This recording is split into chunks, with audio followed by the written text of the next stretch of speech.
Hi everyone, my name is Nick and today I'm going to take you guys through the October-November Microsoft Teams updates. There's quite an extensive list of various features that have been added or adjusted in Microsoft Teams. Some of these I will be able to show you. And some of these are yet to roll out, so I'll just kind of walk you through what is happening in that space. And as always, if you find this video useful, then you know what to do. And with that said, I'm just going to hop on over to the Microsoft 365 Admin Center. So some of you may actually be aware of the Admin Center and some of you may not. But within the Admin Center itself, they kind of give administrators the ability to see what is happening within the various different applications. And then obviously allow them to prepare and train their colleagues as needed. So within the Microsoft 365 Admin Center here, I've filtered down to Microsoft Teams, and for the October snapshot here, we can see that there is quite an extensive list of things to speak about. So to start with, the very first one down here, I'm kind of ignoring Yammer. We're just going to have a look at Teams. So this is the ability to appear offline as a status. Now, I'll remove my webcam for the majority of this to keep it nice and easy for you guys to see. But basically, we're adding the ability for Teams users to appear offline, which is an absolutely fantastic feature, something that I will probably be using myself heavily. It just means that I can kind of get on. I use the do not disturb or busy status very frequently currently. So I will probably start switching more to appearing offline needed. Now, when will this happen? This is going to be rolling out mid-October and expected to roll out, or to be rolled out, I guess, completed by the end of October. Now, if I hop on over to Microsoft Teams and just head on over to my Teams section over here, for example, this is my little icon. In the top right hand corner here, my avatar. If I drop that down, we can see the statuses are here. And currently for me, this is not appearing, but this is where it will appear in the near future. So hopefully in the next week, we should start to see this appear offline status as available for us to use, which is going to be really handy. For me, I'm obviously using these quite heavily, but I will start using the appear offline as needed. So that's the first thing on the list of updates here. Okay, and moving on, the next one is Microsoft Teams meeting invitation formatting update. Now, basically the familiar Microsoft Teams meeting join details sent out with every meeting invitation email is getting a formatting update with clearer language to help ensure a better join experience for meeting participants. Okay, so we're talking specifically about the email with the link in the footer, right? When will this happen? This is going to happen in mid-October. So this may have already happened. I tend to be more of an organizer than someone who actually receives meeting invites. So, do let me know if that's something that you're already seeing. Drop that down in the comments, and yeah, it'll be great to see what people are experiencing. How will this affect the organization? So the join Microsoft Teams meeting is being replaced with click here to join the meeting. Okay, so it's just pretty much a wording update as I'd see that. Telnets that support calling into meetings via a phone number will also get a helpful guide when calling in. So this will be quite similar, I guess, to how Zoom does it with their one-click mobile solutions, etc., for dialing in rather than a video call. So interesting stuff. Moving on, the next on the list here we have Teams meeting end of meeting notification. So updated on the 2nd of October here to ensure the best possible experience for our users. And we are delaying some of our development to reduce the amount of change flowing into the service.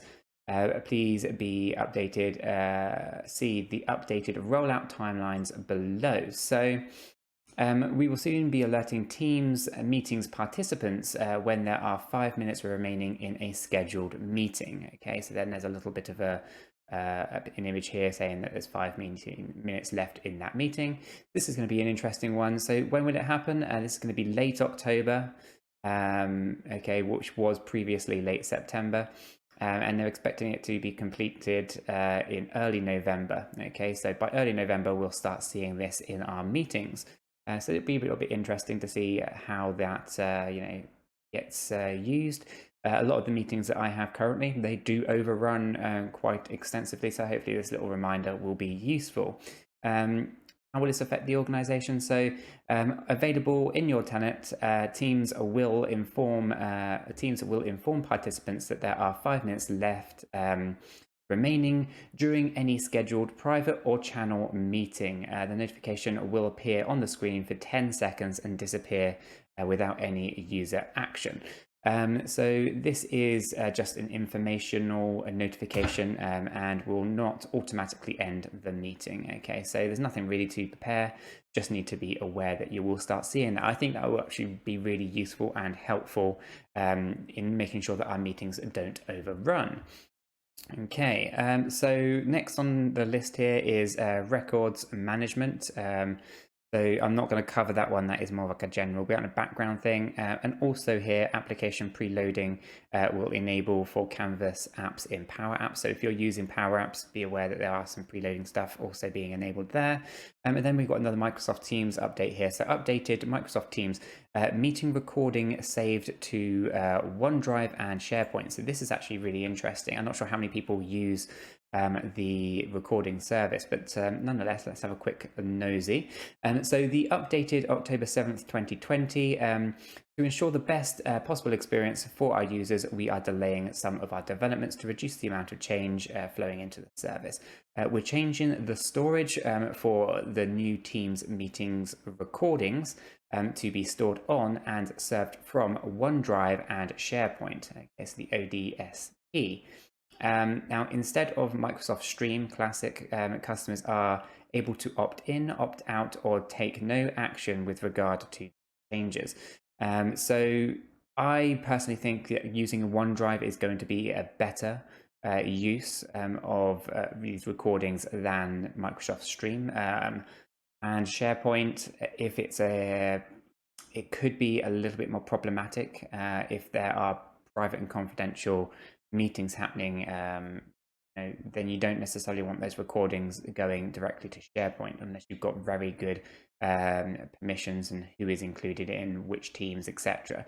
OneDrive would probably be my personal preference on it using these recordings rather. I mean, I've never been a big fan of Stream, so I will probably pivot over to OneDrive myself. Now, this change will apply to customers who either opt in or take no action following this announcement. So our timings for this, we are looking at mid-October. So actually that should have just gone live on the 19th. You can enable the Teams meetings policy to have meeting recordings saved to OneDrive and SharePoint instead of Microsoft Stream. Now I'll go have a check of that in a little while to see what that is, but basically, by end of October, the 31st, meeting recordings in OneDrive and SharePoint will have support for English captions via the Teams transcription feature, which is another great feature that we rolled out, I think, a few weeks ago, maybe a month or so.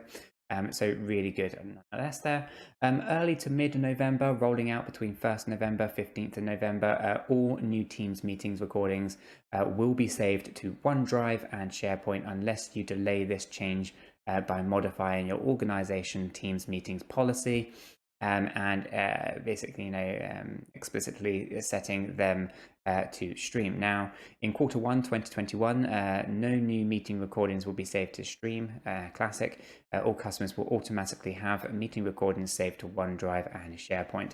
And even if they've changed their Teams meetings, okay, so basically it sounds like they're kind of just rolling everything over to OneDrive and SharePoint rather than Stream. So good to kind of know this, because this basically will probably make me use the recording features more.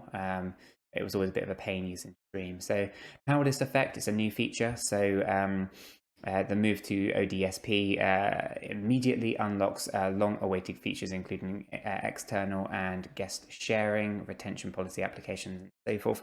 Meeting storage. Non-channel meetings will be stored in OneDrive of the person who clicked the recording button in a special folder labeled Recordings that sits on top of the Recordings OneDrive. So channel meetings will be stored in the 4 labeled recordings under a folder named after the channel under the Teams document library. So if you're having channel related meetings, you will see those in SharePoint, and if you're hosting private meetings, your recordings will be in OneDrive. So that's fantastic. I really like that idea. Permissions. All meeting invites except the for external users in non-channel meetings will automatically get a share link to access the meeting recording. External users will need to be explicitly added to the share list by the meeting organizer or the person that clicked the recording button. For channel meetings, permissions will be inherited from the owners and members in the list. So that is awesome. Right, feature gaps. So the following gaps exist today: ability to block download of the video by meeting participants, yes. Ability to view and edit transcript in the player, but closed captions will be present. Non-English language transcriptions and captions, variable playback speeds in video player. Transcript time frame search to find a specific point in time when something was discussed. Okay. What do we need to do to prepare? We can obviously do that opt-in, opt-out, and take no action approach, and just be aware that things will be moving to OneDrive and SharePoint rather than on stream. So a good little update there that I think I'll be using a lot. Okay, so forehand by InVision available in the popped out meeting experience. So with this particular kind of update, I won't go over the same thing we spoke about there, but if your organization is not using freehand by InVision, you can safely disregard this message. For me, I'm not, but some of you may be, so well worth understanding what's happening here. So the freehand by InVision whiteboarding experience was always supported in the original meeting experience, but wasn't supported in the new pop-out meeting experience. And they're basically announcing that users of Teams meetings will be able to use the freehand by InVision during the meeting to draw and collaborate with meeting participants in the popped out meeting experience. Okay, and this is rolling out mid-October with the expected completed by end of October. So fantastic that those guys can now carry on as they were before the pop-out experience was included. Right, set duration for persistent status in Teams. So this is something that will be actually really, really good, because if you want to say, don't disturb me for 2 hours, you'll have the ability to do that. So users will soon be able to set a duration for their presence status in Microsoft Teams. This feature is associated with Microsoft 365's roadmap, right? So when will this happen? This is rolling out at the end of October and be expected to be completed by mid-November. And basically, like I said before, in your avatar icon of Microsoft Teams, you'll be able to go to the status, and then here you'll be able to set a duration for your status, be that do not disturb for 2 hours, busy for 2 hours, appear offline for 2 hours, whatever that may be. You're going to have that functionality there, which will be really, really useful. Like I say, I use my statuses quite a lot in Microsoft Teams, so it'll be good to be able to basically, set timeframes on this as well. So what do you need to do to prepare? There is pretty much just training. You have to be aware of how to do this. But it looks like it will be pretty self-explanatory. So this is another great feature coming towards the end of October, beginning of November. Now, the next one we have here, organizers can manage meeting options in in the meeting experience. So when meetings have their own window in a desktop team app, organizers will be able to see and change meeting options within the in-meeting experience. We announced this feature in May. Okay, and this is rolling out in mid-October. Now, this is one I can show you because I found this earlier today. So How will this affect? Basically, just allows you to have a bit more control over things. And yeah, meeting options is now inside your ellipses button inside your meeting. So if I just hop on over to my calendar here, and I'll just set up a quick meet now. We'll load this up. We'll just mute the microphone and join. Right, so I'm just going to close the participants pane, but basically once you're inside your meeting here, what you can do is click on the ellipses, and then you have these meeting options, and this will open it up inside this dialog box here. So now you can set people who can bypass the lobby directly from here. So you could say everyone, people in my organization and trusted organizations, or only me, etc. Right? And so more functionality there. Always let callers bypass the lobby, yes or no, you can toggle that on and off. Announce when callers join and leave, again you have that. And who can present, everyone or specific people in my organization, only me. These are the options that you used to have to do in like the browser or before you schedule a meeting. And yeah, it was usually a bit difficult to actually, you know, kind of a bit clunky in the way that you had to actually go ahead and set up all of these options. So now it's actually really handy to have it directly in the meeting as you go. So if you set anything up on the fly, like I just did here with a meet now, you can set all this up and then go ahead and invite people in. Or if you can set up a meeting in advance and actually, you know, adjust all these settings much quicker than you used to be able to do.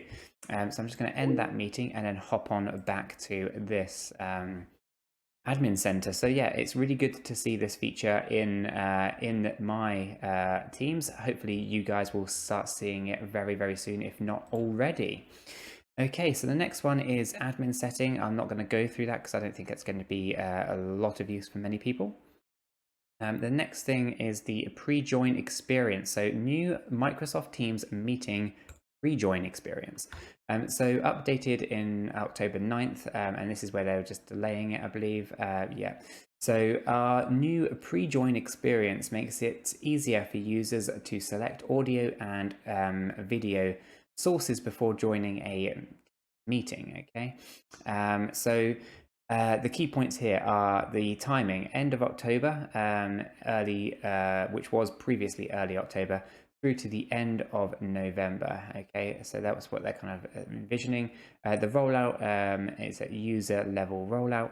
The controller is basically user controls, and it will review and assess. Right. So how will this affect everyone? So the new pre-join experience retains the video toggle underneath the preview window and adds a quick and clear access to background filters.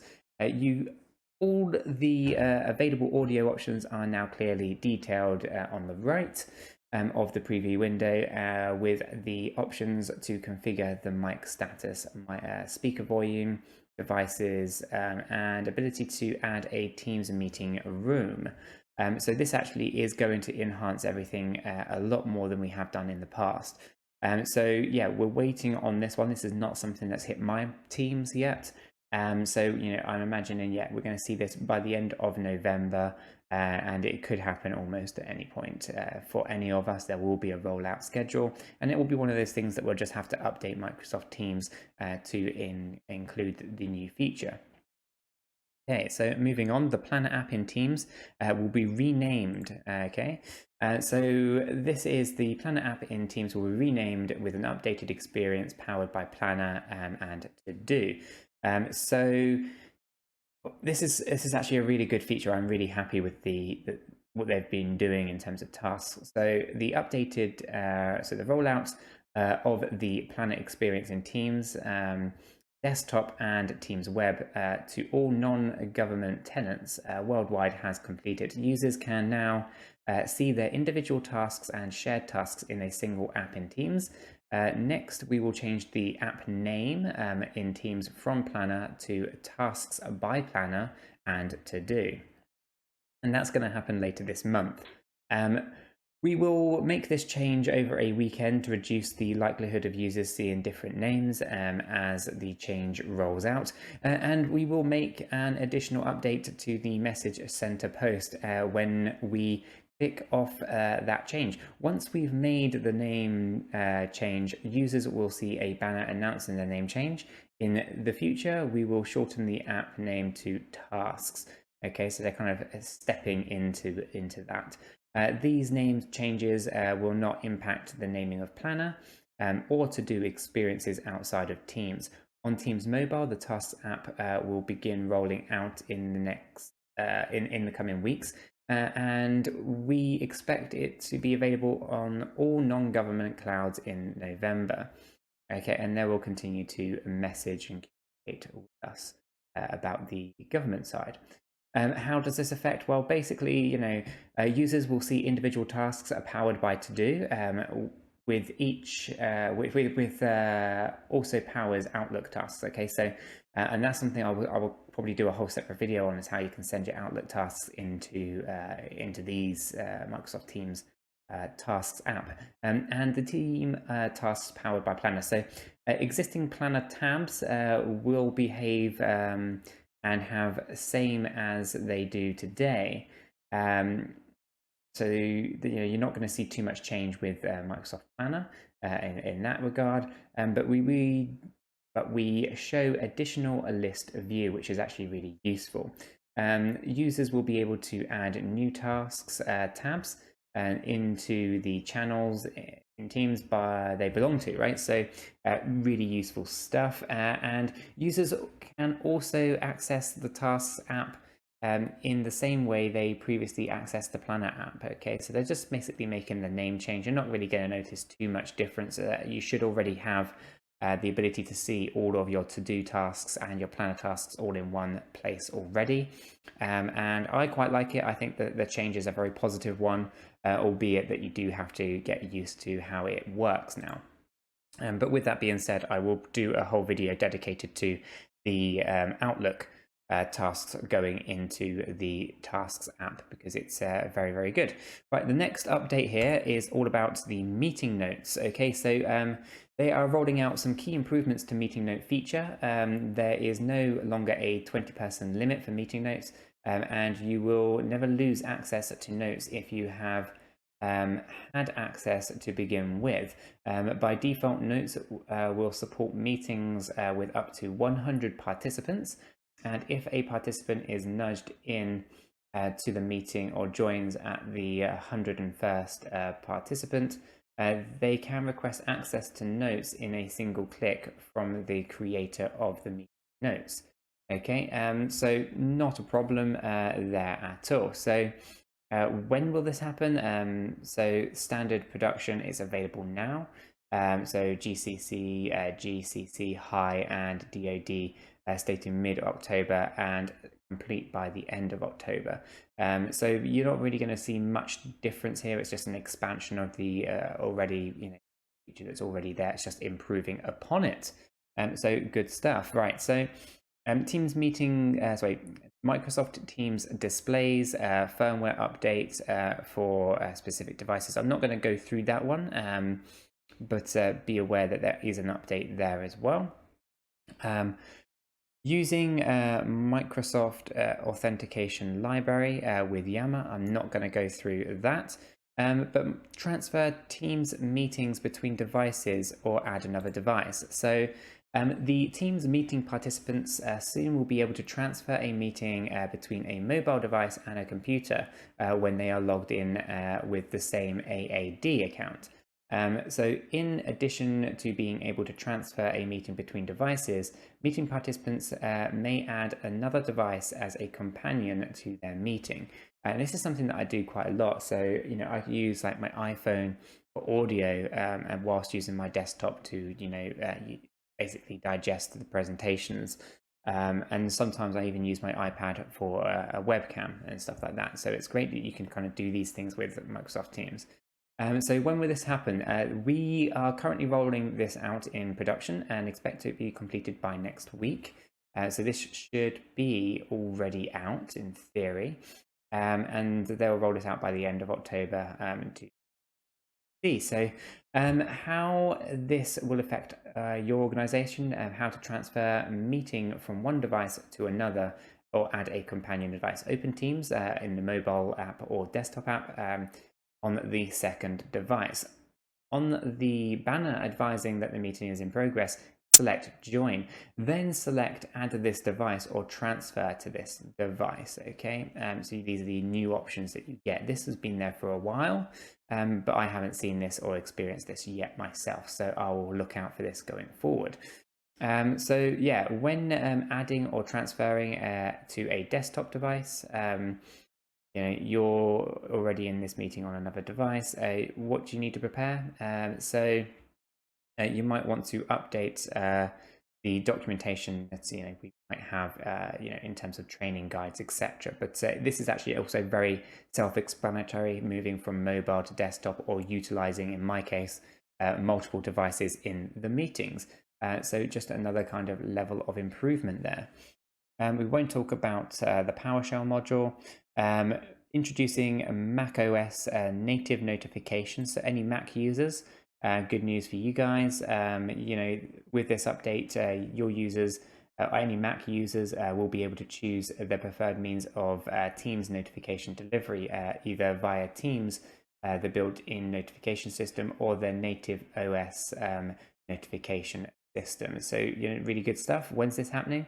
So Mac OS 10.14 and greater native notification, so mid-November, early December.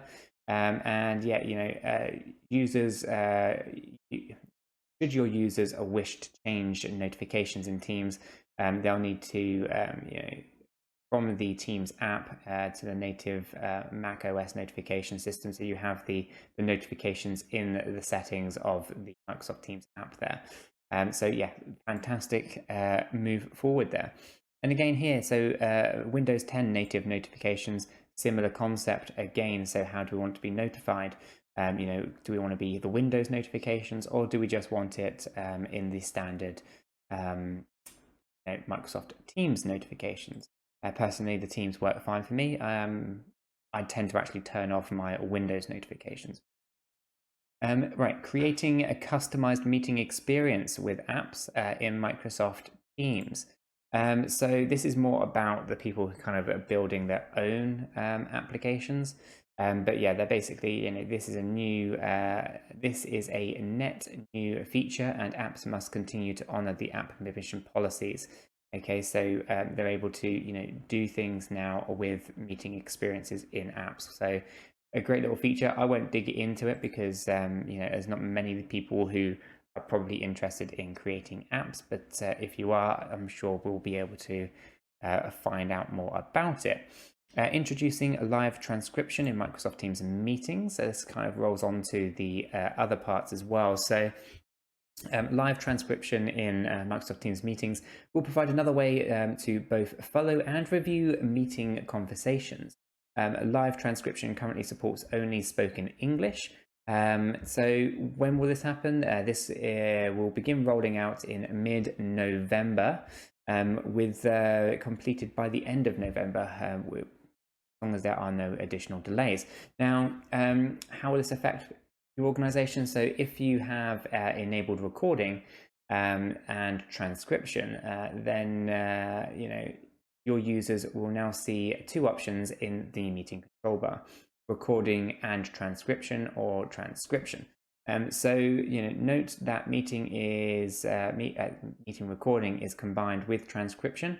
If a user begins recording, the meeting will also feature a live transcription. The meeting transcript is automatically saved whether or not the meeting has been recorded if a user initiated the transcription. So the transcript file will be associated or accessible for the download post-meeting via chat, as well as the transcript tab. So a really useful feature. So yeah, just watch out for that one as it kind of gets launched.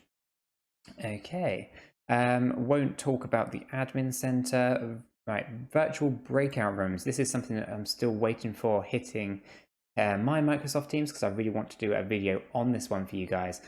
But basically, breakout rooms allow meeting organizers to split main meetings into smaller sessions for focused discussions. So this is a mid-November and expected to be completed by the end of November, okay? And it's controlled from an admin and an organizer perspective. So admin has to have certain things enabled.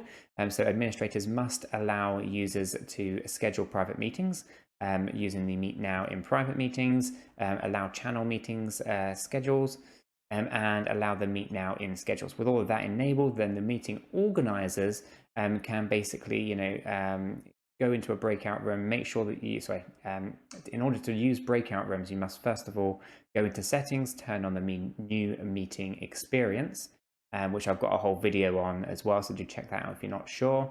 Then restart Microsoft Teams, and then when you're actually inside a meeting or scheduled meeting, you'll have this icon just here, and this will basically allow you to split the room out into a little breakout rooms, so you can manage little private meetings in that sense.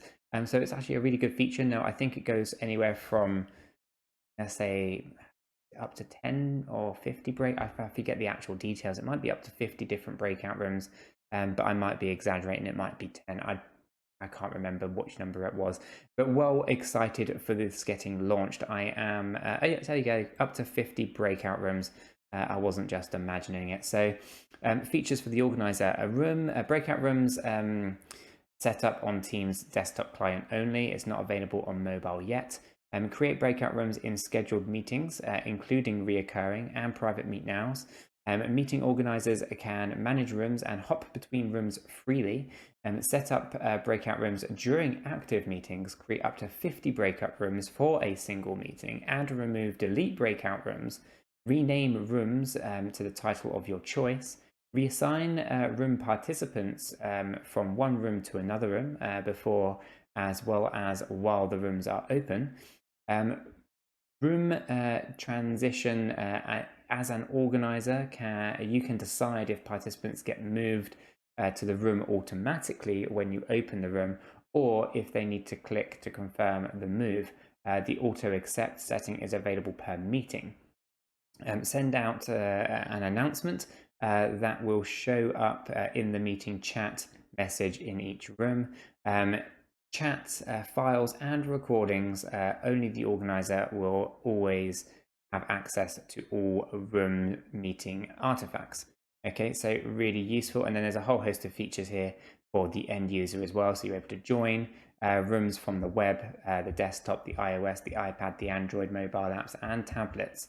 Okay, but in order to actually create the rooms, it kind of has to be done from a desktop perspective currently. Participants join the room as presenters, so they can present, share, whiteboard, etc. freely. Participants cannot add others in meeting chat, copy meeting details, nudge others to the meeting, or use call me back. Hopping between rooms, meeting participants cannot hop back to the main meeting or between rooms on their own. They must wait for the meeting organizer to pull them back into the main meeting. Chat during breakout sessions, chat and artifacts shared during meetings viewable from room participants. Chat files and recordings, participants have access to artifacts, but only organizers have access to the links. If link is shared by the meeting organizer, then participants will have access. Multi-device join breakout rooms is not supported when participant joins the same meeting and same account from multiple devices. Okay, so where and when can I set up breakout rooms? You can set up breakout rooms if you join a meeting as an organizer. You can bulk create rooms at the start or manually add or remove rooms. You can set up breakout rooms from desktop clients, but not in mobile and web. We plan to enable the ability for you to set up breakout rooms before the meeting very, very soon. So also very good. So I will do a whole video dedicated to this whole section because this update is huge and it has a huge impact on everyone else as well. So I will get that covered in the near future as soon as it hits my telnet. So this is now the next one we have here is about meeting chat moderation settings.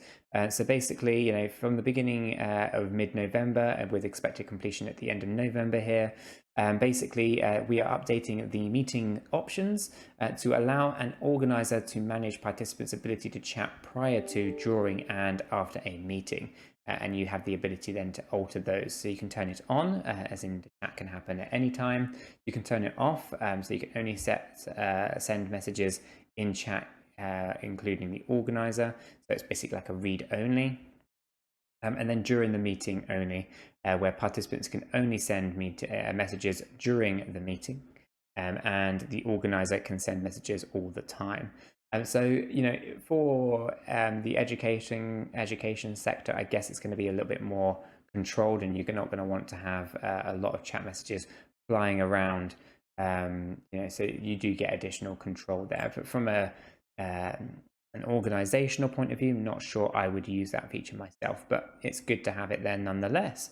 And also a quick little update here. So increasing the team membership to 25,000 members per team, which is absolutely huge.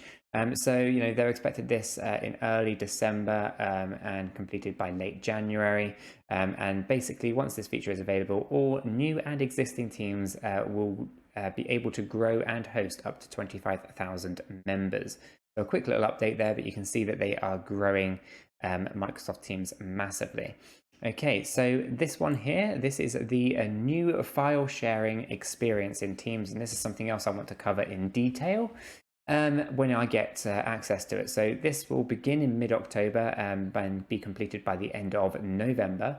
It's going to be at tenant level, and it's an admin control, and obviously we have to review and access that and assess it. So with this feature, users will have a file sharing and access control experience in Teams that is similar to their experience in other Microsoft 365 apps. So with this update, when users share a file from within Microsoft Teams, they will have the option to create sharing links that provide access to anyone, people in your organization, people with existing access, or specific people, including those in a one-to-one chat, group chat, or channels. Before users share a file in a chat or channel, they will be notified if recipients don't have permission to view the file. The user can change permissions before they share the file, if they do have permission to do so. So yeah, an interesting little update here. Some of the file sharing experiences in Microsoft Teams sometimes can be a little bit difficult. So hopefully this will help move things along steadily. Okay, and introducing Microsoft Lists. I've spoken about that already, but this is more of a SharePoint thing. It obviously looks at how it does integrate into Microsoft Teams, but I won't cover that in this video. But I have done a whole video on the lists, so do check that out. Now, Microsoft Teams increasing org-wide team limits from 5,000 to 10,000. So again, this is all about organization-wide limits. I won't really talk too much about it, but it's interesting to see what is going on. Reducing background noise in Microsoft Teams meetings. I know this has been a bit of a pain for some people, but basically, users with Microsoft Teams desktop app for Windows will soon see 3 levels of noise suppression designed to reduce distraction due to noise during meetings. So this will gradually release in mid-November with expected rollout mid-December, and users can set the noise suppression level before a meeting. Once started, the settings are applied to the next call. The 4 settings are auto, so default, low, high, and off. They are accessible from the profile image, so your little avatar icon, settings, and then prior to a meeting from the more options. So we go in device and then we're going to see noise suppression down here. So that's going to be interesting. It's something that I do use for these videos on YouTube. I always put a suppression, a noise gate, etc. on my microphone to make sure we block out background noise. so it does help for a cleaner audio, so that is good. And low is designed for persistent background noise like an air conditioner, computer fan, music. High surpasses all background noise that is not speech. This setting uses more computer resources and off disables it altogether. So a pretty good feature. And then commenting on Microsoft lists, I'm not going to talk about that either. On outgoing screen sharing support in Safari. So anyone who is struggling with anything in terms of Mac OS, etc. with Teams. So this little thing here, so your users on Mac OS will soon be able to share a screen using Teams on the web with Safari 13.1 and higher. This will roll out in late October, and your users will be able to share their entire screen only, not a specific window, and during Teams meetings on the web meetings. So yeah, really good feature there. It's something that has been a bit of a niggling point for a while. So nice to see that that is coming.